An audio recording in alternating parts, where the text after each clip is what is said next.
The first seal blew at depth 9. Corporal Dren Massick heard the rupture before he felt it, a low, concussive thump that traveled through the deck plates and rattled the loose bolts in his chest rig. Then came the pressure wave, warm and wrong, tasting of ozone and something biological he couldn't name. The overhead lamp strobed twice and died. Emergency strips painted the corridor in pale amber, and somewhere below him, deep in the guts of the Vethrani sovereign bunker, metal screamed against metal. He keyed his comm, static. That was the first problem.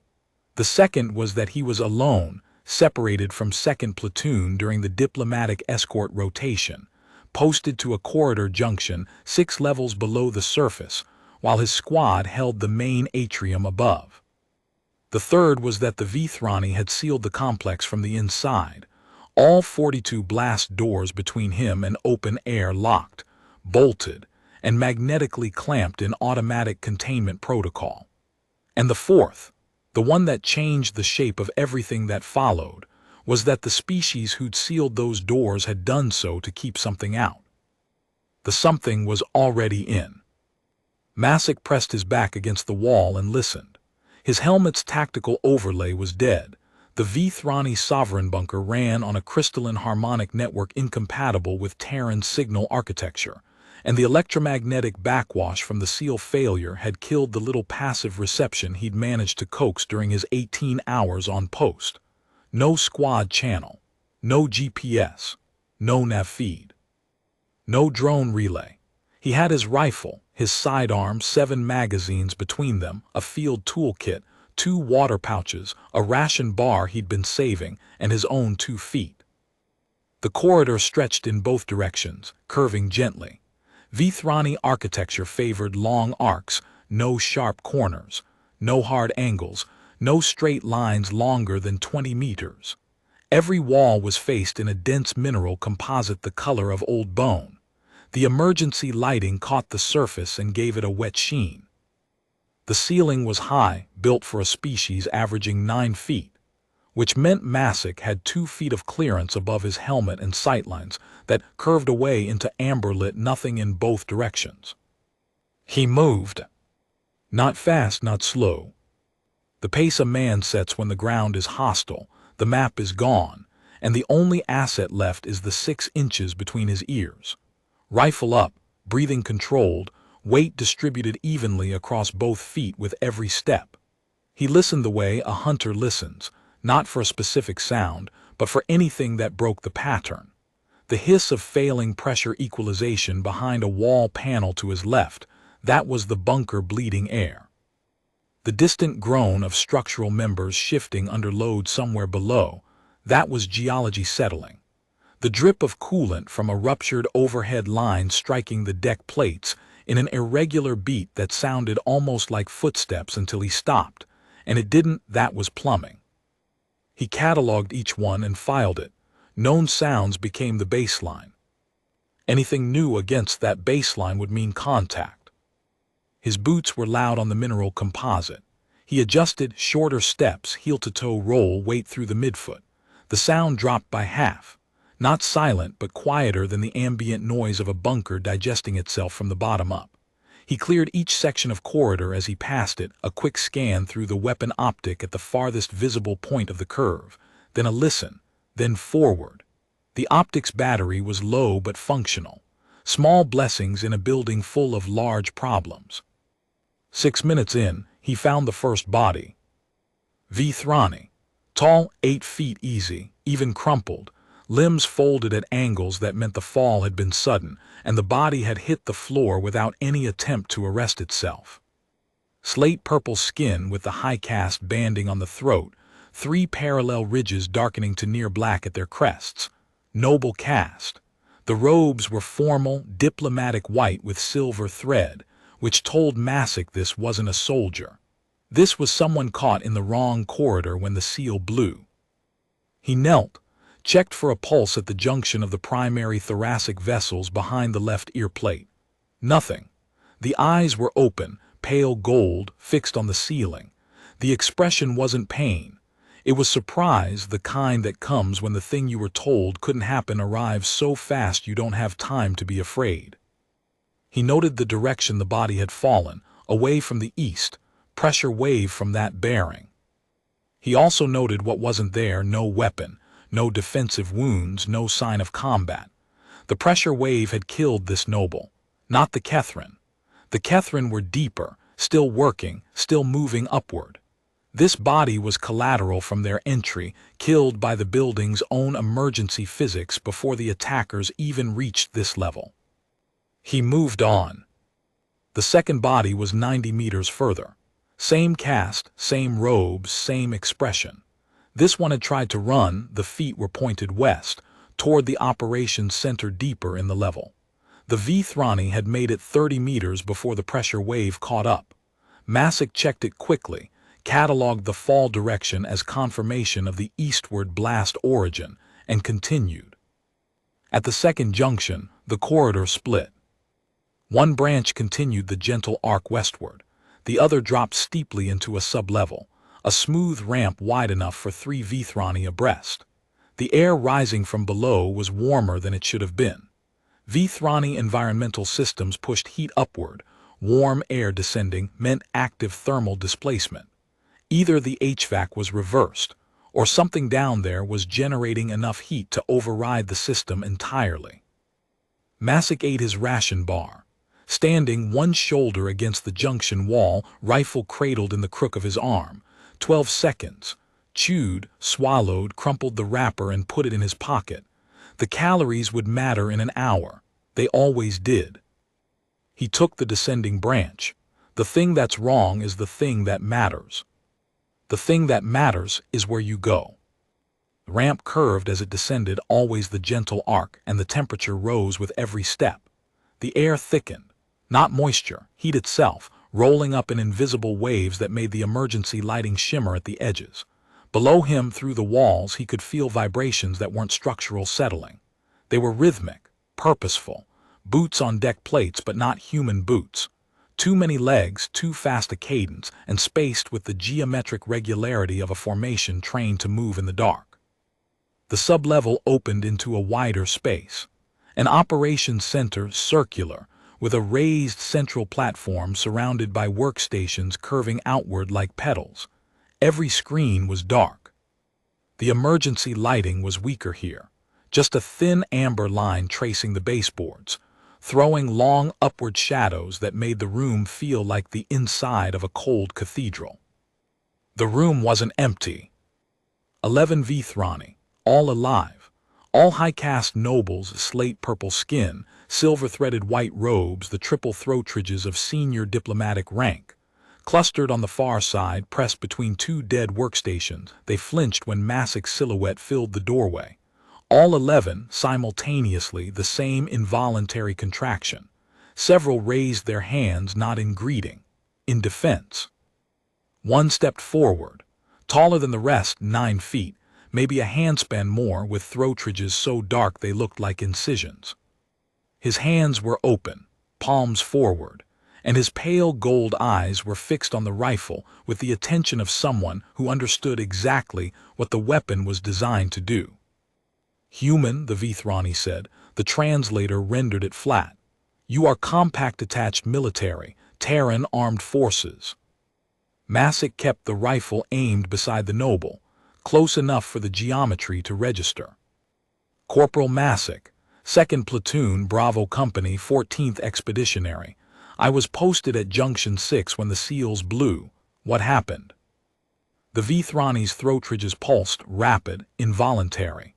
The lower seals failed, cascading rupture. The Kethren drove bore charges into the foundation strata from beneath the geological shield, 3 separate breach points at depths 10, 11, and 12. 7 of the 12 sub-basement levels are fully compromised. The structural envelope is intact above depth 6, but every surface access point is sealed. The Kethren, Masick said. The name was in the 14th Expeditionary's threat briefing, a footnote in the regional annex. Low-gravity species, 0.63G homeworld. Lightweight, fast, built for agility rather than endurance. They favored subsurface operations because underground environments negated their vulnerability on open ground. Smart enough to know their weaknesses. smart enough to plan around them. Mercenary syndicate, slate market operators. They take contracts from species that prefer deniability. They have been probing our geological approach vectors for 40 standard days. We believed our depth shielding was sufficient. A pause. It was not. How many inside? The ridges pulsed harder. We do not know. Our sensor grid went dark with the seals. 3 breach points.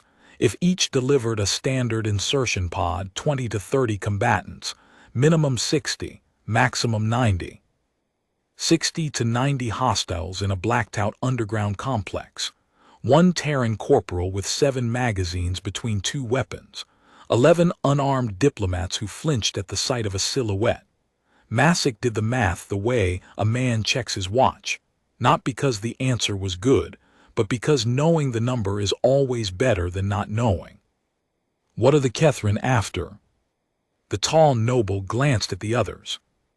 A decision passed between them without words, carried on the rapid pulse of throat ridges. He turned back. This bunker houses the Vethrani Reach's sovereign cryptographic archive. 42 years of treaty codes, diplomatic ciphers, and classified fleet coordination protocols. The archive is stored in crystal matrices at depth 10. If the Kethren extract those matrices, every secured communication the Reach has conducted since its founding is compromised. Are the matrices intact? Unknown. Depth 10 is compromised, but the matrices are physically hardened, designed to survive the geological events that this bunker was built to endure. If the breach didn't destroy them, the Kethren will be working to extract them now. More than a hostage situation.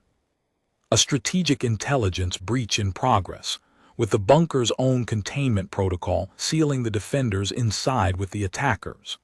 The Kethren had planned this precisely, bore charges from below to breach the lower levels, then let the automated systems lock everything above, trapping the inhabitants while the insertion teams extracted the prize at their leisure. The only variable they hadn't planned for was Masick. He assessed the room while the noble spoke. 2 exits, the entry door and an access panel on the far wall. Central platform, solid cover, workstations, concealment only. The Vethrani were clustered too tightly for a combat situation. He'd need to spread them out if it came to that. But first, information, then a way out. Where's the nearest hardened comm relay? Depth 4. The Sovereign's emergency communication suite, dedicated frequency, hardened antenna through the bunker's core, independent of the main network. But access requires a command cipher we do not possess. That authority belongs to the Sovereign's personal guard. They were stationed at Depth 11. Depth 11 is compromised. Depth 11 is gone, said quietly. The eyes didn't blink. Masick lowered to low ready.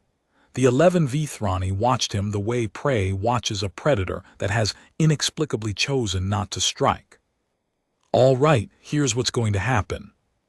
He crossed to the central platform and ran his hands over the consoles.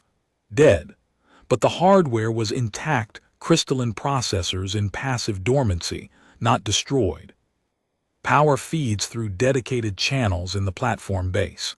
He pulled his field toolkit, unfolded the multi-driver, and started opening panels. The tallest Vethrani watched from 3 paces. What are you doing? Your console network runs on a harmonic crystal lattice, data encoded in resonant frequencies, transmitted through crystalline media, powered by resonance induction from the main generators. The generators are down. He pulled a crystalline board free, translucent, 30 centimeters square, contact pads along the edges faintly glowing even without power. The emergency lighting runs on chemical cells in the walls. Different circuit. Raw DC current versus harmonic induction. Completely incompatible. He set the board on the console surface and studied the contact geometry. I'm going to bridge your crystal lattice to the chemical cell circuit. The voltage is wrong, the frequency is wrong, and the impedance is catastrophically mismatched. It'll overload the crystal matrix in about 4 minutes, but 4 minutes is enough for a sensor sweep. The noble stared. That is not how the harmonic lattice functions. The crystal requires precise frequency modulation at the resonance point. Raw current will shatter the lattice structure within minutes. Yes, in about 4 minutes. Masick didn't look up. Before it shatters, the forced current will drive the crystal through a range of resonant frequencies. The sensors will cycle through their detection bands. The data will be fragmented. It won't be clean. It'll be data. The noble's throat ridges pulsed once. The involuntary acknowledgement of a logic that worked despite violating every principle the system was designed around. He worked for 90 seconds. The multi-driver wasn't designed for V-Thrani crystal architecture, wrong bit profiles, wrong torque, 2 fastener types with no Terran equivalent. He used the flathead sideways for one and pliers for the other. A contact point was a contact point. Physics didn't change because the designer was a different species. He stripped 2 chemical cell feeds from the nearest wall, braided them into a power lead, and touched the contacts to the crystal board's induction pads. The board lit up. Not the clean cyan glow of normal operation. A stuttering, angry amber, crystals forced into resonance by raw DC current. Heat poured from the lattice. 3 surrounding workstations flickered to life, displays fragmented and artifact-riddled but painting shapes that Masick's eyes translated into meaning even through the noise. Data. Masick read it like terrain, not for what was there, but for what was moving. Thermal signatures. 14 clustered at depth 7, moving upward through the service corridors, coordinated combat formation, clearing rooms as they ascend. Another group 6 at depth 5, stationary, sealed in. Single signature at depth 4 near the comm suite, not moving. And below, concentrated activity at depth 10. Multiple signatures, stationary. Working. The noble leaned in, the pale gold eyes scanning the flickering displays. The group at 7 are Kethren. Formation matches their penetration doctrine, sweep upward, clear and hold. The 6 at 5, a pause, are archivists. They would have sealed the records chamber, standard protocol. The one at depth 4. I do not know. And depth 10. The noble's ridges went flat. They're extracting the matrices. The crystal board was dimming, microfractures radiating from the contacts like frost. Masick studied the layout, every corridor, junction, shaft, and blast door burning into memory alongside every signature and trajectory. The fragmentary data painted a bunker being swallowed from the bottom up, the Kethren rising through it like infection through a wound, while a separate team worked the surgical extraction below, and somewhere above them all, a single unidentified presence sitting motionless beside the only working comm link to the surface. The board cracked, a soft pop, then silence. The crystal split along its fault lines and went dark. Stay here, he told them. Seal this door. Manual lock lever releases the bolt, wheel engages the magnetic clamp. Don't open it for anything that doesn't give you a Terran service number. Mine is 7741906 Masick. You are going alone, the noble said. Depth 4 comm suite. Contact the surface, get extraction down here. On the way I pass depth 5. If the archivists are mobile, I'll bring them. The Kethren will reach depth 5 before you. Then I'll move faster. Corporal, different weight in the voice now. Not authority, something rower. Something that came from below the diplomatic training and the caste protocols. The Kethren hunt in coordinated packs, armed, armored, 40 days of preparation for this specific facility. They know these corridors. You are one human in an alien building with no communications, no map, and no support. Yes, I am. A long look. Then the throat ridges pulsed, slow and deliberate, and the noble stepped back. My name is Varath Solen, first consul of the V-Thrani Reach. If you die in our corridors, I will ensure your people know where and how. Appreciated, Masick said. He checked his magazines before he left, 7 between the rifle and the sidearm. He redistributed them, 4 rifle, 3 pistol, and cinched his chest rig tighter. Checked the sling tension. Tested the helmet strap. The kind of inventory a man takes when the next time he has a quiet moment might be a very long time from now, or might be never. Then he left. The vertical service shaft was a narrow tube lined with maintenance rungs, built into the bunker's structural spine. Rungs spaced for 9-foot frames, wider apart than a human would design, each gap demanding a full-body extension that would have been comfortable for a Vethrani, and was merely functional for a human willing to stretch for it. Wider spacing just meant faster climbing. Masick went up, toward Depth 5, toward the archivists, toward the Kethren. He could hear them now. Not clearly, the Vethrani architecture turned sound liquid, voices pooling at certain points and vanishing at others, but enough. Multiple sets of boots on deck plates, rhythmic, synchronized, equipment clanking against armor.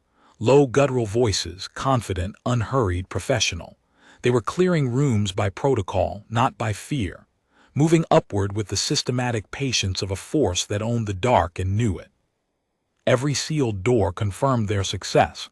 They expected no resistance. Between depths 6 and 7 he paused. Through the shaft wall, thin mineral composite here, just a maintenance partition, voices resolved into something almost clear. 2 Kethren, stationary, probably holding a junction while the main element pushed upward. One voice was low and steady, the cadence of a routine report. The other was clipped, authoritative, an officer checking positions. Neither sounded concerned. They were running a textbook clearance operation and the bunker was cooperating. No resistance, no surprises, just empty corridors and sealed doors and the systematic advance of a force that had prepared for every variable it could imagine. At Depth 5, he paused at the shaft opening. The administrative level, wider passages, higher ceilings, smoother walls polished to a sheen that reflected the amber emergency strips and turned the corridors into tunnels of dull gold. The Kethren sounds were coming from below and east, still between depth 7 and 6. He had maybe 8 minutes before the leading edge of their sweep reached this level. He moved west. The records chamber was where the data placed it, a reinforced room with a heavy door, sealed from inside. Through the small viewport, he could see movement, shapes in the amber gloom, huddled. He knocked 3 times, slow, the pattern of a man who isn't in a hurry, because someone in a hurry at your sealed door is someone you should fear. A face at the viewport, Vethrani. Younger, lighter purple of the professional cast, single throat ridge. Eyes wide, the kind of wide that comes from hours sealed in darkness, listening to unidentifiable sounds and waiting for the door to fail. Corporal Masick, Terran Armed Forces. I have 11 Vethrani secured at Depth 8. I'm getting you out. A pause, the length of time it takes 6 frightened people to look at each other and decide. The bolt disengaged. The door opened.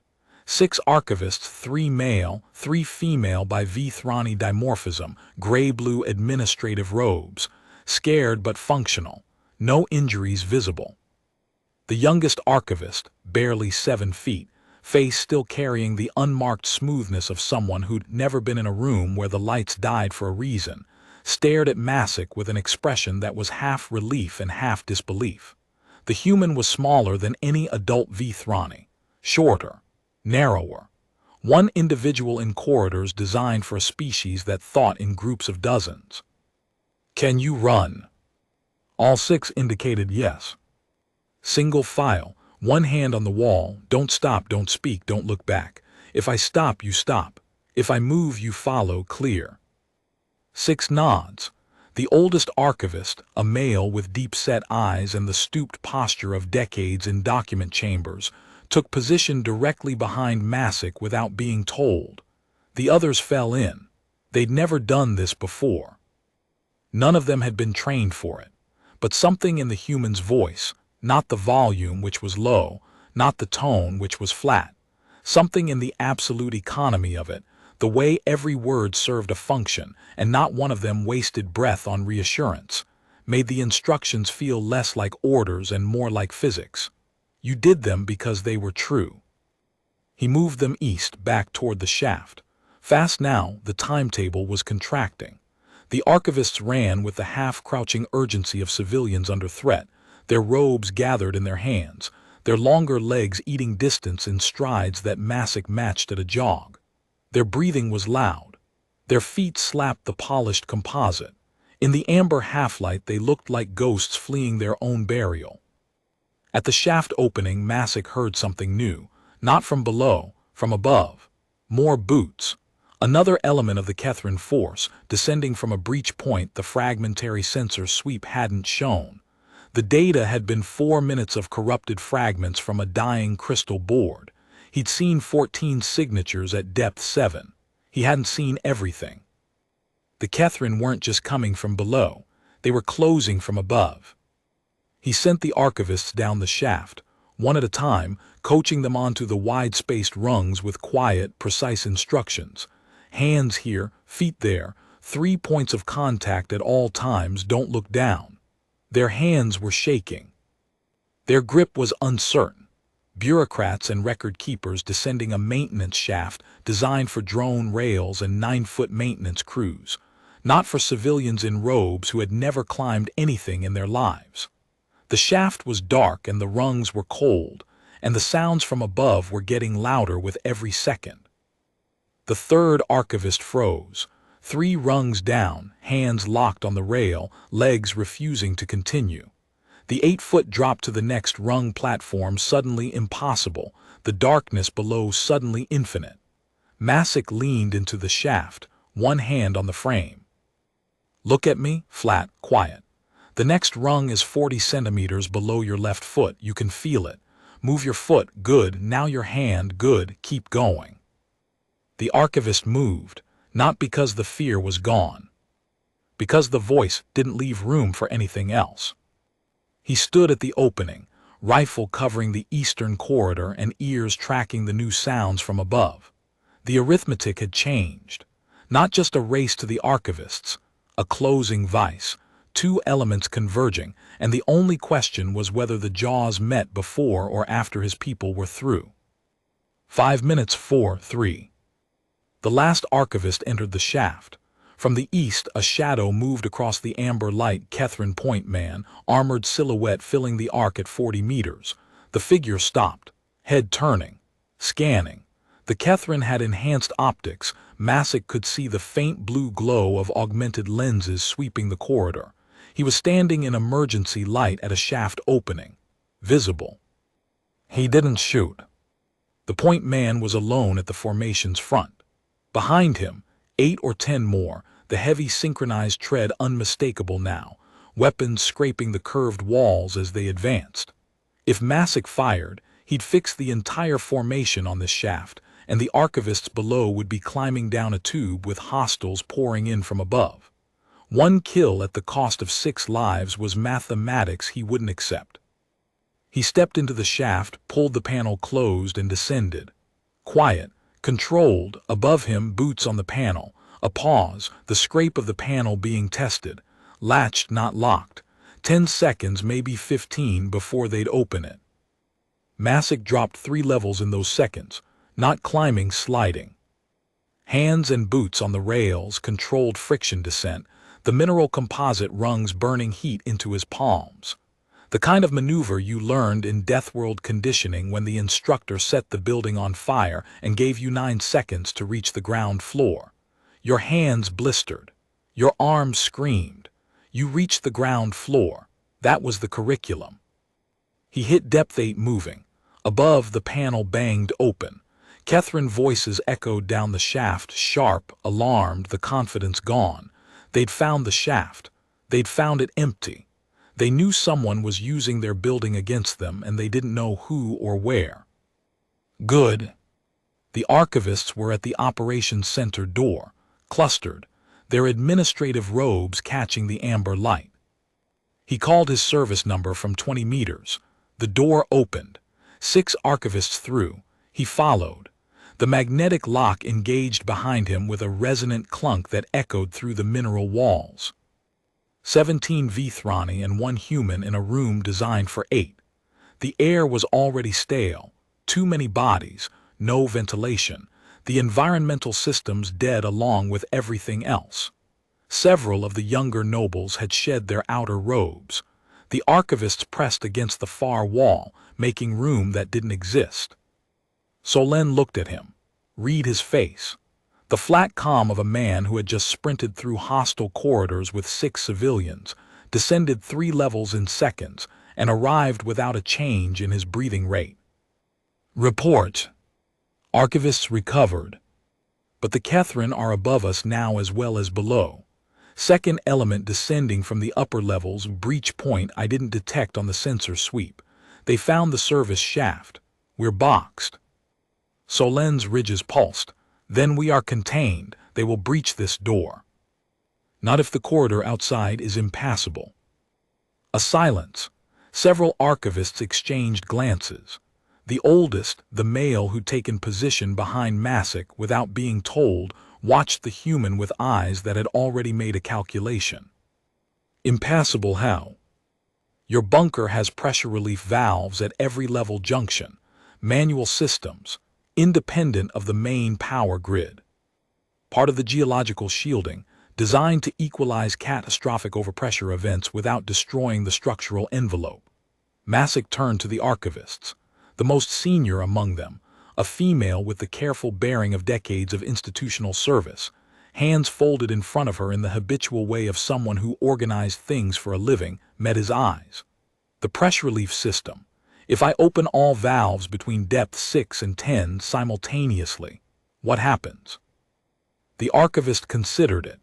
Not a guess, a calculation, running behind those pale gold eyes with the speed of someone who had spent 40 years maintaining the systems she was now being asked to weaponize. The pressure differential between the compromised lower levels and the intact upper atmosphere would create sustained wind through the arc corridors, channeled by the architecture, the long curves, the smooth walls, the absence of sharp angles. At the junction points, 90 to 100 kilometers per hour, possibly higher at the Venturi points where the corridors narrow. The Kethren mass 40 to 45 kilograms, 0.63 standard gravity homeworld. Lightweight exoskeletal armor adds maybe 8 kilograms. At that mass in laminar flow at 90 kilometers per hour, the archivist trailed off, understanding arriving visibly. Her single throat ridge pulsed. They could not advance. The wind would displace them. At the narrower junctions it would, she stopped. They could not advance. And at 94 kilograms, skeletal density 3.7 times the galactic median, 101 kilopascals sea level atmospheric pressure on the homeworld, sustained aerobic capacity under load measured in hours, not minutes. The archivist looked at him with a different expression now. Not fear, not exactly awe, the expression of a scientist encountering a variable that rewrites the equation, the moment when the data stops fitting the model and the model has to move. You would walk through it. I would walk through it. Masik looked at Solen. I need to reach the junction valves. The Kethren know I'm here. There's a maintenance crawlway behind workstation 6, too narrow for armored Kethren.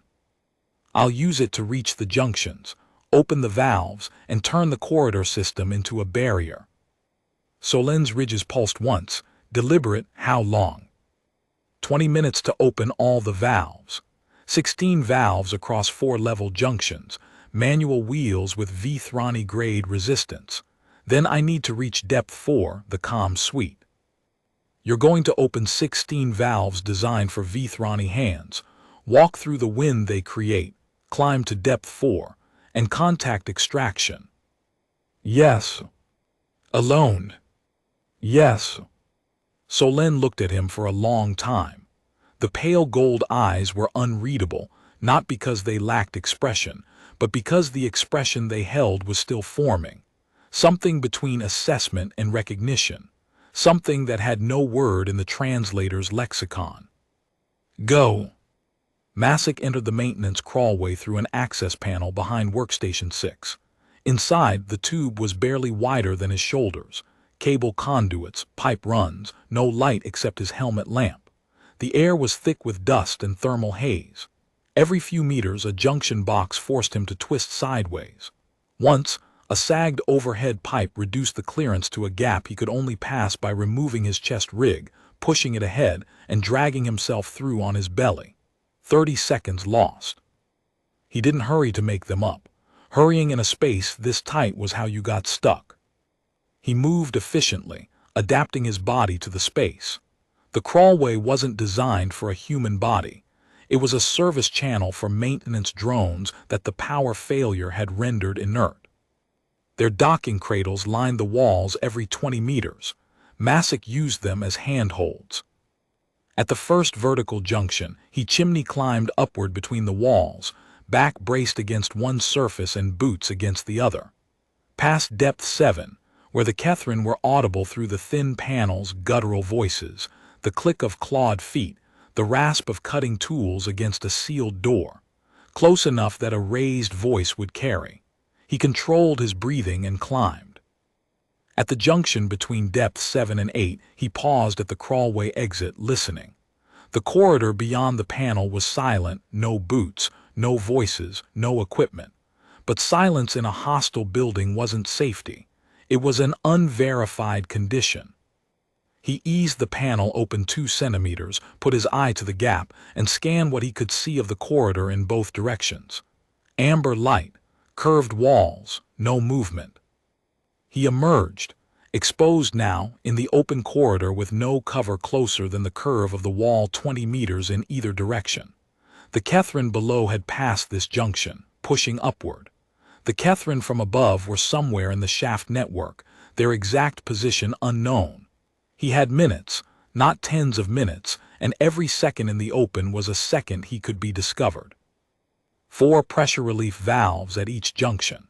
Heavy manual wheels with V-Thrani proportioned grips, built for 9-foot frames with palm ridges that mated to textured mineral composite surfaces, each requiring approximately 200 kilograms of rotational force against the locking mechanism. Masick set his feet, gripped the first wheel and pulled. The mechanism resisted, a deep structural resistance, the kind built to stay closed through geological events. He adjusted his grip, found the grain, the point in the rotation where the lock's geometry weakened, applied sustained force, not a burst, but the steady, unrelenting pressure of muscles that evolved to work for hours, not seconds. Deathworld endurance focused through his hands into a wheel designed for a species twice his size. The valve opened with a heavy mechanical clunk. Second valve. The technique was refined now, find the resistance pattern, work with it, constant pressure at the weakest point. Clunk. Third, fourth. His grip was raw, the mineral composite surface was textured for V-Thrani palm ridges, and it abraded human skin like coarse sandpaper. He ignored it. Pain was information, not instruction. He descended to the junction between 8 and 9. Back into the crawlway, down the vertical section, out through another maintenance panel into an empty corridor that smelled of ozone and hot metal. 4 more valves. His arms were burning by the third, the deep tremor of sustained maximal effort that started in the forearms and radiated upward through the shoulders into the base of the skull. The fourth wheel fought him longer than any so far, the locking mechanism partially corroded by decades of disuse. He set his feet wider, dropped his hips, and applied force through the full chain, legs, core, back, shoulders, arms, hands. The mechanism gave with a grinding shriek that echoed down the corridor and made him freeze, listening for 5 seconds afterward. Nothing answered it. He moved. Back up to the junction between 6 and 7. This one was dangerous. The Kethren element from below had passed through here within the last 15 minutes. Fresh scrape marks on the walls where armored shoulders had brushed the mineral composite at the curve. A chemical residue on the floor, something from their equipment, an adhesive or lubricant that Masick's boots felt as a slight tackiness. They'd been here. Recently. He emerged from the crawlway with his rifle up, scanned both directions, amber light and curved bone-colored walls stretching into the architectural infinity of the Vethrani arcs. No movement. No sound except the bunker's baseline, pressure equalization, structural settling, the steady drip. The Kethren had moved on, upward, toward the surface they couldn't reach and the archivists they'd find missing. He slung the rifle and started on the valves. The first wheel at this junction was stiffer than any of the previous 8, corrosion in the mechanism, or thermal expansion from the heat rising through the compromised levels below, or both. He set his jaw and applied force through the full chain of his body. The wheel moved, barely. A centimeter of rotation that cost more effort than the first 4 valves combined. He reset his grip, breathed, and pulled again. 2 centimeters, 3. The locking mechanism ground against itself with a sound like teeth on stone, and then something inside the mechanism gave way and the wheel spun freely to the open position. 1, 2, 3. His hands were bleeding now. The abrasion had broken through the top layers of skin across both palms, exposing the raw tissue beneath. The blood made his grip slippery on the mineral composite wheel surface, which made him grip harder, which made the abrasion worse. A feedback loop that only ended when the valve opened or the human quit. He didn't quit. 4. He wrapped his hands in medical tape from his field kit, 2 layers, tight, overlapping at the knuckle line where the abrasion was deepest, and moved on. Up again, between 5 and 6, 4 more valves, 16 total across 4 junctions. His shoulders felt like they'd been filled with hot sand. His forearms were cramping, not the sharp cramp of sudden exertion but the deep grinding ache of muscles pushed past the normal envelope, and into the Deathworld reserve, the place where human physiology drew on a fuel tank that other species didn't have. The tape on his hands was soaking through. Each wheel took longer than the last, not because the mechanism was harder, but because the human operating it was reaching the edge of what sustained maximal effort meant even for a body forged on a world where the gravity never let you rest. The 16th valve opened. He let go and flexed his fingers. Stiff, bleeding, shaking, but they moved. That was enough. The wind came. Not a gust, not a gale. A sustained, roaring, channeled column of air that poured through the arc corridors with the focused intensity of a river through a canyon. The pressure differential between the compromised lower levels and the intact upper atmosphere was enormous, and the Vethrani arc architecture, those long, smooth, cornerless curves, channeled it into laminar flow that accelerated at every bend and compressed at every narrowing. Emergency strips flickered wildly. The mineral composite walls hummed with sympathetic resonance. A bass vibration Masick could feel in his sternum. Loose debris, dust, crystal fragments, scraps of insulation, a diplomatic stylus, a fragment of ceremonial robe went horizontal, streaming past like driven rain in a gale that had no sky. Masick leaned into it and walked. 90 kilometers per hour, maybe 100 at the Venturi points. The wind pressed against his chest like a flat hand, not a punch, not a shove, but a constant, relentless pressure that said stop. His equipment strained against its straps. His rifle pulled sideways on its sling. His helmet pressed back against its retention strap until the buckle dug into the base of his skull. His eyes watered. His face went numb. Dust particles struck exposed skin with the cumulative effect of fine sandpaper. The temperature was wrong. Cold from above mixing with hot from the compromised levels below, a gradient that would have triggered hypothermic response in species without robust thermoregulation. Masick's core temperature didn't shift. He bent forward, dropped his center of gravity, set his boots wide and flat, leaned his mass into the force 94 kilograms of Deathworld bone density and muscle fiber, and the stubborn biochemistry of a species that evolved on a planet where the weather tried to kill you, and the gravity tried to crush you, and the atmosphere was just toxic enough to make your lungs work harder. Against the weight of a planetary atmosphere funneled through corridors that turned wind into a weapon. He walked, 1 step, 2, 3. The way you walk through anything on a death world, not because it's easy, but because stopping isn't something your species ever learned to do. The wind pushed. He pushed back. The wind was constant. He was constant. The difference was that the wind didn't decide to be there. Masick did. Somewhere behind him, in the corridors between depths 7 and 6, the Kethren hit the wind wall. He heard it over the howl boot-scraping composite, a body hitting a wall with the hollow crack of lightweight armor on mineral surface, a sharp bark of command high-pitched with disbelief. More scraping. Then silence. Then a second attempt, heavier, methodical, an anchoring device driven into the wall, an attempt to advance hand over hand. It lasted 90 seconds. Then a crack, the anchor failing. A slide. Impact sounds of bodies at velocity against mineral composite, screaming that ended when the wind won. From above, the same story. The second Kethren element meeting the same physics, getting the same answer. The universe didn't care about their 40 days of preparation. It cared about mass and surface area and atmospheric pressure, and by every metric the Kethren were wrong for this corridor. One attempted a sustained advance for nearly 3 minutes, braver or heavier or both. It ended the same way. A handhold failed. 40-odd kilograms at high velocity against mineral composite. The sound was definitive. The corridor held. The wind held. The building that the Kethren had breached from below had become, in the span of 20 minutes and 16 manual valve wheels, the instrument of their containment.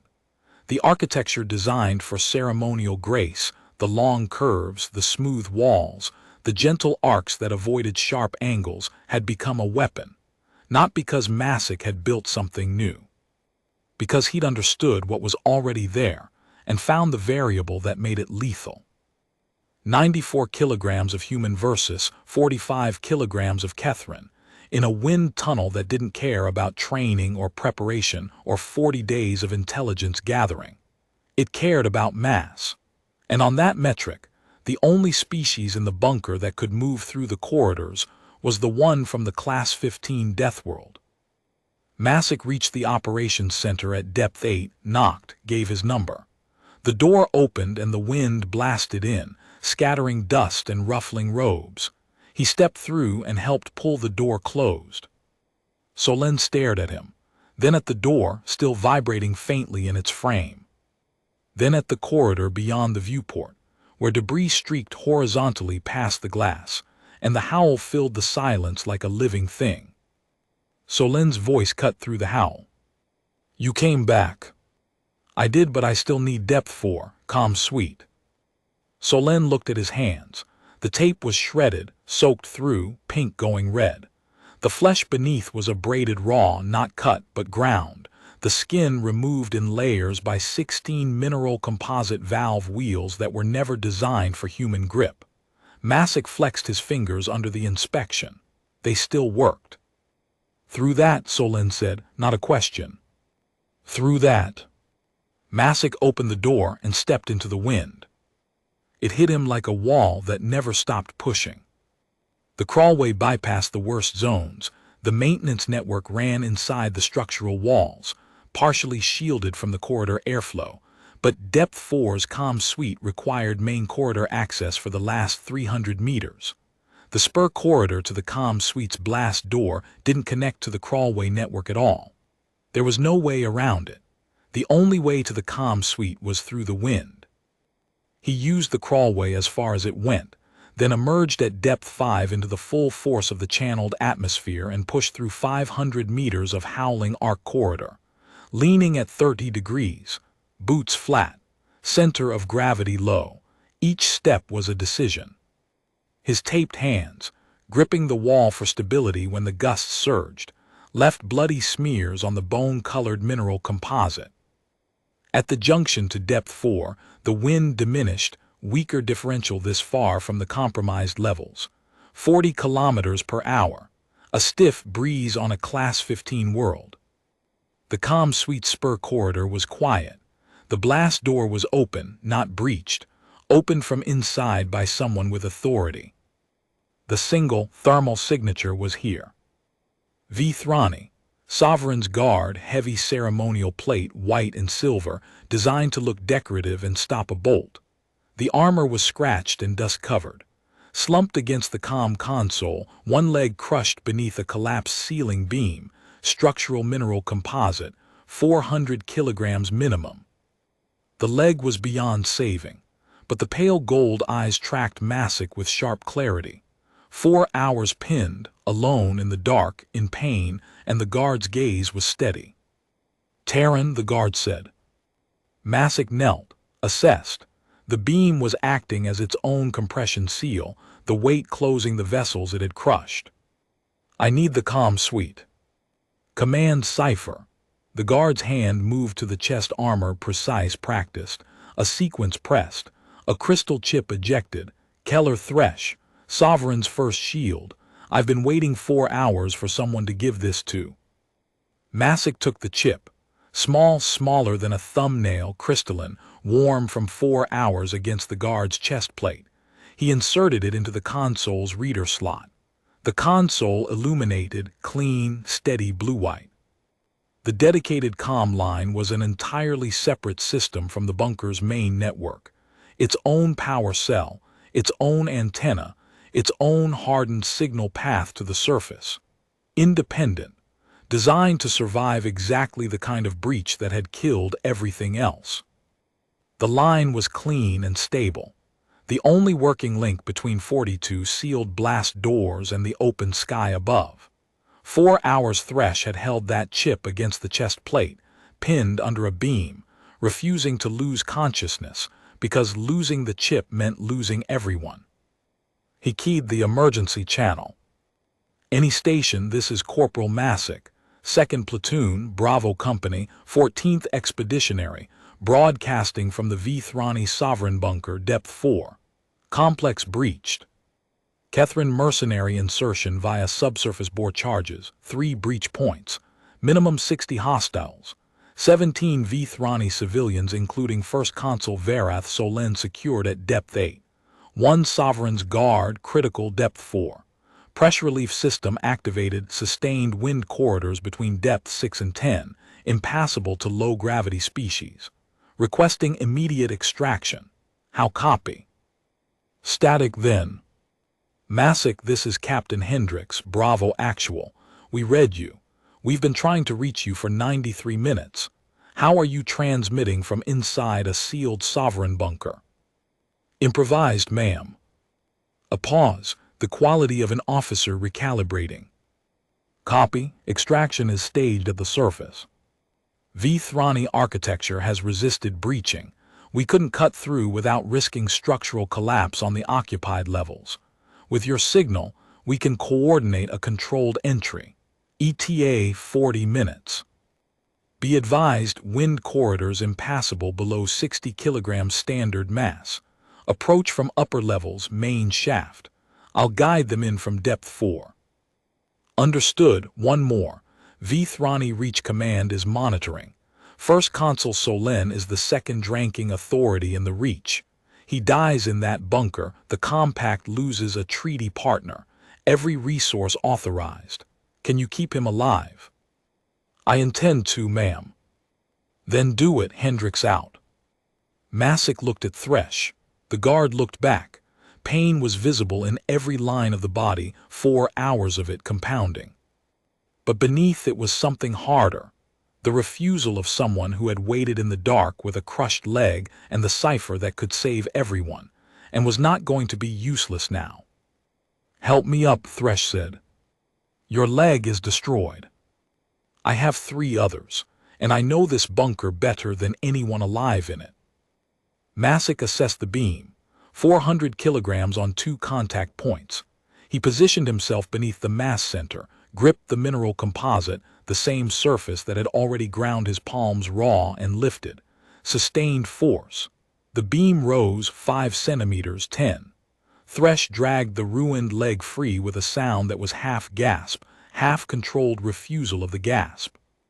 He fashioned a splint from wall paneling, a section pried free with the multi-driver, bent to shape against his knee with 2 hard strikes of his palm, padded with strips torn from the guard's underarmor lining. He strapped the leg immobile with medical tape and 2 equipment straps, the kind of field medicine that was ugly and effective, and required exactly the steady hands that 16 valve wheels had tried to take from him. Thresh stood. 8.5 feet on 3 functional legs, unsteady but upright, one hand braced against the comm console. The guard's jaw was set with the particular rigidity of someone who has decided that the pain exists but is not relevant. We need depth 8. The wind corridors are impassable for you on 3 legs. Secondary vertical shaft on the west side, the sensor data showed it clear, runs through the structural spine opposite the service shaft. The valves I opened feed the arc corridors only. The shaft should be still air. The west shaft, Thresh said, thinking, connects to an emergency alcove at depth 8, 50 meters from the operations center. They moved. Thresh limped badly, 3 legs working in a halting rhythm, one hand on the wall. The guard knew every junction, every shortcut, the accumulated knowledge of years walking these corridors. At a collapsed ceiling section, Thresh redirected them through a parallel service corridor. At a dead end, the guard pressed a concealed wall panel that opened a hidden passage, Sovereign's guard infrastructure, designed for exactly this emergency. At 2 points, a debris-blocked corridor and a buckled floor section, Masick took the guard's weight across his shoulders. 80-plus kilograms of ceremonial armor and dense bone on top of his own 94. His legs burned. His back burned. His hands, bleeding through shredded tape, gripped the armor's edges and held. He carried it because that was the job, and the job didn't stop because your arms were already spent. They reached the west shaft, still air inside. The freight-sized rungs gave Thresh purchase even on 3 legs. They descended together, Masick first, checking each level junction. Clear, clear, clear. The Kethren hadn't found this shaft. They were still in the main corridors and the service shaft, still fighting the wind, still losing. The physics hadn't changed in the 20 minutes since the valves opened, and it wasn't going to change. The wind would blow until the pressure differential equalized, and the differential was enormous, the entire atmosphere above depth 6 pushing down against the compromised void below. Hours at minimum. Long enough. At depth 8, the emergency alcove connected to a secondary corridor leading to the operations center. The wind reached here, attenuated to maybe 30 kilometers per hour. Thresh braced against it. Masick put himself on the windward side, blocking a portion of the flow. They moved together, the last 50 meters through a howling corridor. He knocked 3 strikes, service number. The door opened. 17 Vethrani watched a human corporal help a Sovereign's guard through the doorway, the guard's ruined legs splinted and trailing, 3 functional legs trembling. Solen moved forward. The first consul and the first shield looked at each other, and what passed between them needed no translation. 2 people who'd each spent 4 hours uncertain whether the other was alive, and now had their answer. They waited. Masick set up a firing position inside the door, rifle on an improvised parapet covering the viewport. The wind howled. The Kethren tried twice more. The first attempt included what sounded like a ram, heavy impacts against the wind, each followed by a metallic screech as the device was pushed backward. The wind turned their own tools against them. The second attempt was a single operative trying speed rather than mass. It lasted 12 seconds. The sound that ended it was brief and wet. After that, nothing. The howl continued, steady and impersonal, but no more boots challenged it. The Kethren had pulled back. Physics had made its argument, and physics didn't negotiate. Masick watched the corridor through his rifle's optic. Steady, patient, the wind howled, the minutes passed. 38 minutes after the comm call, the surface seals blew open, shaped charges, Terran standard. The detonations traveled down as measured impacts, each followed by a blast door surrendering. The extraction team came fast, full platoon, assault configuration, armored and precise. Masick met them at depth 3. He walked through the wind to get there, the corridor between 4 and 3 still channeling 50-kilometer gusts, enough to stagger an unweighted person but not enough to stop a Deathworlder with a job to finish. The extraction team's point man, Sergeant Calloway, watched a lone corporal emerge from a sustained gale, rifle slung, walking steady, face wind-burned, eyes clear. "Massac," Calloway's voice was carefully neutral, the tone of a senior NCO encountering a situation that didn't match the briefing. His eyes tracked from Massac's wind-burned face to his shredded hands, to the rifle slung across his chest. "Sergeant, you look like you crawled through a rock polisher, Corporal." "Functional, Sergeant." "A beat, Sitrep." 18 civilians plus 1 injured guard, depth 8. Kethren below 7, blocked by wind. Wind impassable to low-grav species. Main shaft to depth 8, I'll lead. Calloway relayed it without changing a word. The extraction took 14 minutes. Nobles through the secondary corridors while the platoon held the mains. Thresh on a stretcher, the guard finally letting go, consciousness releasing now that the cipher was delivered and the people were safe, and the hands holding the stretcher were Terran and steady. Solin under his own power, tall, straight, dusty robes, torn hem, pale gold eyes fixed forward, and when the first consul reached the surface and afternoon light hit that slate-purple face for the first time in 4 hours, Solin stopped. The bunker egress opened onto a diplomatic landing field, late afternoon, golden sun painting the tarmac amber, 3 Terran transports on the apron, medical teams deployed, a full company on the perimeter, close support aircraft orbiting above. Solin looked at all of it, then at Massac. "Corporal."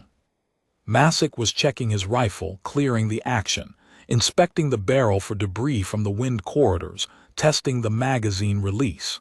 Habit. The kind of thing a soldier does because the gear matters, and because doing it gives the hand something to hold while the adrenaline metabolizes. He looked up. When the seals failed, our doctrine was to secure and wait, seal the doors, conserve resources, estimated relief, 6 to 8 standard hours based on our own military's response capabilities. Solin paused. The late sun caught the 3 dark ridges on the consul's throat. "Your extraction arrived in 40 minutes, but you arrived immediately. You were inside. And instead of sealing a door and waiting, you jury-rigged a sensor sweep from incompatible technology, rescued 6 archivists from between 2 closing formations, contacted the surface through a comm suite only a sovereign's guard could access, carried that guard 200 meters through a sealed bunker on a destroyed leg, opened 16 manual valves with your bare hands until they bled, and turned the building's own architecture into a barrier my species could not have conceived, and the Kethren could not cross." The pale gold eyes were steady. "While alone." Massac said nothing. The job was done. "I will file a report with the Compact Council. It will note that a single Terran corporal, without communication, support, orders, or training on Vithrani systems, kept 18 citizens alive in a breached sovereign bunker for 4 hours against a 60-unit mercenary insertion. It will note that the Terran did not wait. It will note that the Terran adapted to an alien environment in real time, under active threat, and used it more effectively than the species that built it." The throat ridges pulsed, slow, deep. "It will also note," Solin said quietly, "that the Terran came back, when the rational calculation was self-preservation, when the mathematics said leave, when any other species in the compact would have sealed a door and waited for someone else to solve the problem." A pause. The Terran walked through 90-kilometer wind to stand in front of a door and keep a promise he'd made to strangers. "I told you I would," Massac said. "Yes," Solin said, "you told me you would." The sun continued. Transport engines hummed. Medical teams distributed thermal blankets that looked absurdly small on 9-foot frames. Thresh was loaded onto a stretcher, the guard's eyes closing at last. Masick slung his rifle, walked to the nearest transport and sat on the rear ramp. He unwrapped what was left of the medical tape from his hands. The palms beneath were raw, abraded skin, dried blood, mineral composite dust ground into the tissue. They'd need debridement and probably a week of region patches. They'd heal. Hands always did, given time and the willingness to use them while they were still healing. Someone handed him a canteen. He drank. The water was warm and tasted faintly of plastic, and it was the best thing he'd had since the ration bar 6 levels below. Across the field, Solen was speaking with the Vethrani ambassador.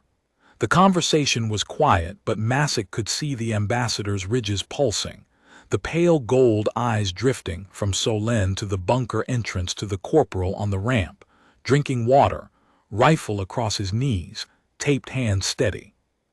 The ambassador said something, a question, by the rise in the untranslated vowels. Solen answered at length. The ambassador's ridges moved through several states, the rapid pulse of alarm, the uneven flutter of disbelief, and then, as Solen continued speaking, a gradual deceleration into something Masick had seen only once before on a Vethrani face. On Solen's face, in the operations center, when Masick had said he would walk through the wind.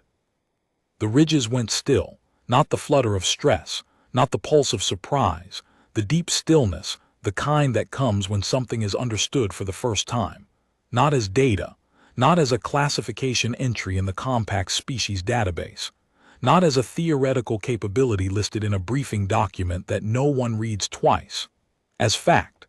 The kind of fact that doesn't fit into existing categories and quietly, permanently, creates a new one. Masick finished the water, set the canteen down, closed his eyes.